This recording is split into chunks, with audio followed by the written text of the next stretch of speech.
آخری عشرہ جہنم سے آزادی کا ہے۔ نبی پاک صلی اللہ تعالی علیہ وسلم ساری زندگی اعتکاف بیٹھے آخری عشرہ میں۔ بدر کی جنگ 17 کو ہوئی تو واپسی تک رمضان گزر گیا، تو نہیں بیٹھے۔ فتح مکہ رمضان میں ہوا تو یہ 2 سال آپ مدینہ سے باہر تھے، باقی 8 برس آپ مدینہ میں تھے، اعتکاف فرمایا۔ آخری 10 ہجری میں جب 11 ہجری 12 ربیع الاول آپ دنیا سے تشریف لے گئے، 10 ہجری آپ نے 20 دن کا اعتکاف فرمایا، اور جبریل کے ساتھ قرآن کا دور 2 دفعہ فرمایا۔ ایک دفعہ آپ نے رمضان میں کسی وجہ سے اعتکاف اپنا ملتوی فرمایا، کینسل فرمایا، تو وہ شوال میں 10 دن آپ دوبارہ اعتکاف میں بیٹھے۔ اعتکاف کا موضوع آکافہ کہتے ہیں مڑ جانا، پھر جانا، پلٹ جانا۔ تو اعتکاف کا مطلب ہے کہ اس طرح یکسو ہو کے بیٹھنا کہ دل اللہ کی طرف پھر جائے، دل اللہ کی طرف مڑ جائے۔ تو اس لیے 10 دن مسجد کے اندر رہنا اور صرف اللہ سے راز و نیاز اور اللہ کے تعلق بنانے کی کوشش کرنا۔ اللہ کا فضل ہے، ہمارے ملک میں کیا پوری دنیا میں بہت شوق سے اعتکاف میں لوگ بیٹھتے ہیں۔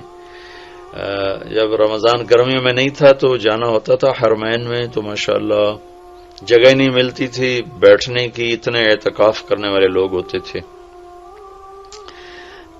جب کوئی چیز رسم بن جاتی ہے تو اس کی روح نکل جاتی ہے۔ اعتکاف کا مطلب ہے خلوت میں اللہ سے تعلق بڑھانا۔ لیکن جب وہ اعتکاف ہی ایک مجلس بن جائے اور اعتکاف بھی ایک بھیڑ بن جائے تو وہ اعتکاف نہیں رہتا، نہ اس کا وہ مقصد پورا ہوتا ہے اور نہ اس کا وہ اجر ملتا ہے جو اس پر رکھا گیا ہے کہ ایک دن کا اعتکاف جہنم سے 3 خندق دوری ہے، اور ایک خندق کا فاصلہ زمین آسمان کے برابر ہے۔ تو اعتکاف کا صحیح فائدہ تب ہے جب آپ بیٹھنے سے پہلے علماء سے پوچھ لیں کہ کیسے بیٹھنا ہے، کیا طریقہ ہے۔ میں مسائل تو اتنی تفصیل سے اب یہاں نہیں بتا سکتا، کوئی اتنے لمبے چوڑے مسائل ہیں بھی نہیں۔ مسجد کی پابندی کرنی ہے، مسجد سے بغیر ضرورت کے نکلیں گے تو اعتکاف ختم ہو جائے گا، بس اتنی سی بات ہے۔ ہاں ایک چیز جو اعتکاف کو بہت زیادہ خراب کر رہی ہے وہ یہ موبائل فون ہے۔ اب ہم جا رہے ہیں کہ ہمارا اور اللہ کا تعلق قائم ہو جائے، اور موبائل نے تو زندگیاں خراب کر دی ہیں، نجی زندگیاں خراب ہو گئی ہیں، تعلق خراب ہو گئے ہیں، اور صحتیں خراب ہو گئی ہیں۔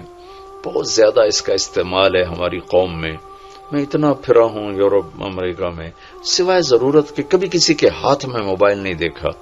یہاں دیکھو ہاتھوں میں موبائل پکڑ، 2 موبائل پکڑ کے چل رہے ہیں، کوئی کاروباری بھی نہیں ہے، کوئی بڑے زیادہ مصروف بھی نہیں ہے، 2 3 موبائل رکھے ہوئے ہیں۔ اس قدر احمقانہ حرکتیں ہیں، گاڑی چلاتے ہوئے موبائل سنتے جا رہے ہیں۔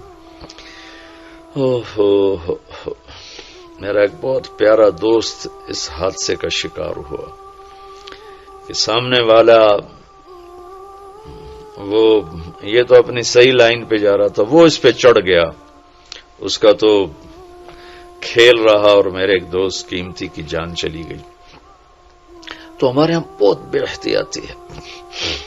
تو کم از کم یہ 10 دن آپ مسجد میں جا رہے ہیں، موبائل گھر چھوڑ کے جائیں، لیپ ٹاپ گھر چھوڑ کے جائیں، اور کئی ویڈیو گیم کھیل رہے ہوتے ہیں، بھائی تو اعتکاف نہ بیٹھ، گھر جا کے بیٹھ جا، اور موبائل پہ لگے ہوتے ہیں، لیپ ٹاپ ساتھ لے کے جاتے ہیں، وہاں کاروباری سلسلے چل رہے ہوتے ہیں۔ یہ کام تو آپ سارا سال کرتے ہی رہے ہیں۔ یہ 10 دن اس لیے فارغ کیے جا رہے ہیں کہ میں ہوں اور اللہ ہو، جب تم میرے پاس ہوتے ہو گویا کوئی دوسرا نہیں ہوتا۔ اس طرح اللہ کے ساتھ تعلق بن جائے، اس طرح اللہ پاک کی محبت نصیب ہو جائے کہ پھر ساری زندگی اللہ ہی اللہ ہو، ہر وقت۔ وَإِذَا احفظ اللہ یحفظک، احفظ اللہ تجدہ تجاہک، اپنے اللہ کو اپنے سامنے رکھ، اللہ تجھے ہر وقت اپنے سامنے رکھے گا۔ ہم تو ہیں اللہ کے سامنے، ہر وقت اللہ کو تو اپنے سامنے پائے گا۔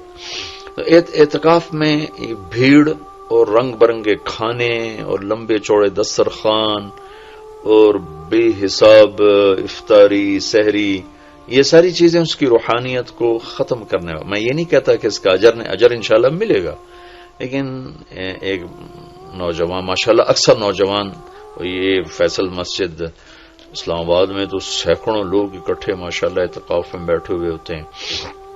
تھوڑی جو بھائی اعتکاف میں بیٹھنا چاہتے ہیں، یہ میری چند گزارشات کو ضرور سامنے رکھیں. موبائل لے کر نہ جائیں، لیپ ٹاپ لے کر نہ جائیں، وہاں زیادہ فضولیات، بے شک اللہ کے دین کی باتیں کریں بھی صحیح، سنیں بھی صحیح، دعوت دیں، دعوت سنیں، تعلیم میں بیٹھیں، لیکن فضولیات میں نہ لگیں، زیادہ وقت دعا میں لگیں. اور اعتکاف والے کے لیے یہ بھی ایک بہت بڑی فضیلت ہے کہ اگر یہ سویا بھی ہو تو اس کی عبادت کا ہی لکھا جاتا ہے. اس کا سونا بھی عبادت، اس کا کھانا بھی عبادت، اس کا وہاں آرام کرنا بھی عبادت. لوگ رات کو جاگیں گے تو ان کا جاگنا لکھا جائے گا، لیکن یہ اعتکاف میں سویا بھی ہے تو اس کا جاگنا لکھا جائے گا. اور 5 راتوں میں ایک رات تو شب قدر ہے ہی، تو انشاءاللہ ضرور نصیب ہو جائے گی. تو یہ چند ایک تھوڑے احتیاطیں ہیں، اگر اعتکاف میں برت لی جائیں تو ہمیں اللہ کا تعلق نصیب ہو. مستورات خواتین جو گھروں میں اعتکاف بیٹھتی ہیں تو وہ ایک کمرہ ہوتا ہے، ایک کمرے کو متعین کر لیا جاتا ہے، اسی میں وہ رہتی ہیں، اس سے باہر نہیں نکلتی. اسی میں انہوں نے دن گزارنا ہوتا ہے. وہ 10 دن گزاریں، 3 دن گزاریں، جتنے دن کی بھی نیت کریں.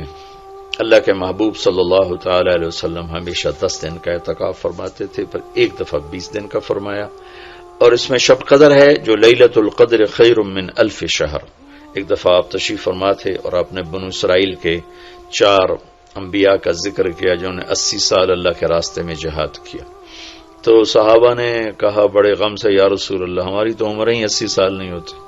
تو اللہ نے اسی وقت یہ آیت اتاری، لیلۃ القدر خیر من 1000 شہر انا انزلناہ فی لیلۃ القدر وما ادراک ما لیلۃ القدر لیلۃ القدر خیر من 1000 شہر. کہ میرے محبوب ہم آپ کی امت کو ایک رات دیتے ہیں جو 80 سال سے زیادہ بہتر ہے، 1000 مہینوں سے زیادہ بہتر ہے. تو 1000 مہینے تو 80 سال سے بھی زیادہ بن جاتے ہیں. تو کوئی خاتون، کوئی مرد، کوئی عورت، کوئی بچہ بچی، بوڑھا جوان، ایک رات وہ 5 راتیں. آج کل تو ہمارے بچے سوتے ہی نہیں ہیں، ایسے وہ کمپیوٹر الٹے چل گئے ہیں کہ راتوں کو جاگتے ہیں، دن میں سوتے ہیں.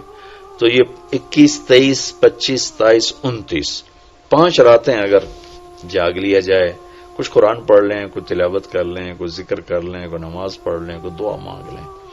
اعتکاف میں دعاؤں کا اہتمام کیا جائے. اپنے لیے مانگیں، اپنے گھر کے لیے مانگیں، اپنے شہر کے لیے مانگیں، اپنے صوبے کے لیے، اپنے ملک کے لیے، پوری امت کے لیے، پوری دنیا کے انسانوں کے لیے.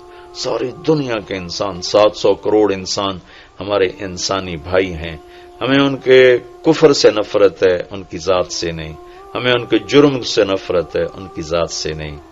ہمیں مشرک کے شرک سے نفرت ہے، اس کی ذات سے نہیں. ہمیں شرابی کی شراب سے نفرت ہے، اس کی ذات سے نہیں. ہمیں ظالم کے ظلم سے نفرت ہے، اس کی ذات سے نہیں. اللہ ان سب کو ہدایت دے دے، یہ جنت میں چلے جائیں تو ہمارا اس میں کیا نقصان ہے. وہ جنت میں جائیں گے، اللہ کے نبی خوش ہوں گے، اللہ بھی خوش ہوں گے. وہ جہنم میں جائیں گے تو اس میں ہمارا کیا نفع ہے. تو ہم تو سب کی ہدایت کی نیت کریں اور سب کے لیے دعا مانگیں. پھر جن کے مقدر میں نہیں ہے تو خود ہی اللہ کا غیبی نظام ان کو صاف کر دے گا. جن کے مقدر میں ہے اللہ تعالیٰ ضرور ان کے لیے خیر کے فیصلے فرمائے گا. تو دعاؤں کا اہتمام کیا جائے، اور خاص طور پر اس ملک کے لیے. یہ ہمارا دیس ہے،